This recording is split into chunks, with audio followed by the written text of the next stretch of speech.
Hey guys, it's Connor, and today we're going to look at some new and extremely powerful tools in Adobe Premiere 2019. These tools are going to allow you to select certain areas or colors of your image, make certain subjects pop, or just create more unique color grades. These tools are actually being borrowed from DaVinci Resolve, which is a really powerful color grading program, and if you've used them before, you know how useful these tools are. They're some of my favorite features from Resolve, so I'm really glad that they're being adopted into Adobe Premiere. Let's just jump right into the project and I'll walk you through all the tools. To bring up these new tools, all we have to do is load up an instance of Lumetri Color. So if you go to the Effects tab in Premiere Pro and type in Lumetri Color, it'll come up. And we'll click and drag this onto our footage. And now if you go to the Curves tab, the little drop-down menu here, you'll see the normal RGB curves that you're used to, but they've also introduced the hue and saturation curves, and these are the new tools that we're going to get into, and we'll tackle them one by one. So starting with hue versus saturation, all of these tools are going to be controlled by the eyedropper tool. So we're going to click that and select the color we want to manipulate. So I'm going to go with the blue in his guitar. Now it's added points to our graph here, indicating that we've selected the blue area. Now this middle point is going to be our adjustment, whereas the outer points kind of control the limits of the color range that are going to be impacted by those adjustments. So here you can see the blues are going to be impacted and sort of the teals. Nothing as far as the green or as far as the sort of pink and purple side of the spectrum. So if we click and hold, you'll see this vertical line comes up. And at the very bottom, it's all gray, and at the very top, it's very saturated blue. This is indicating that we're going to impact the saturation of that range. So if I drag it all the way down, you're going to see that his guitar turns gray and gets completely desaturated. If I bring it all the way up, we're going to see a very saturated guitar.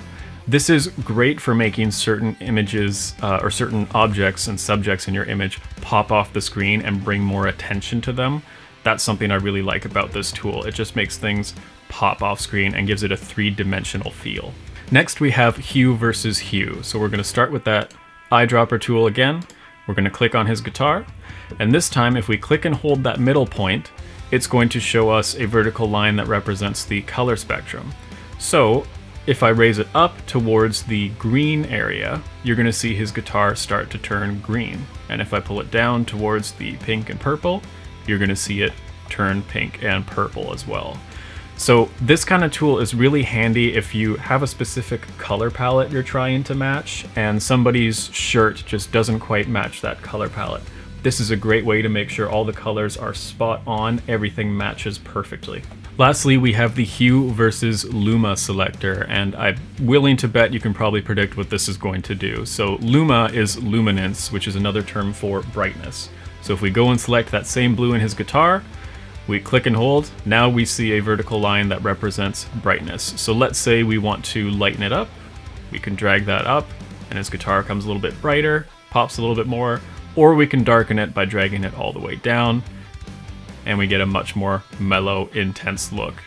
Now, obviously, in that look, it's not quite masked properly, so what you can do is drag those outer points to make sure you're masking everything off just the way you want, and you're not getting any sort of artifacting or anything like that.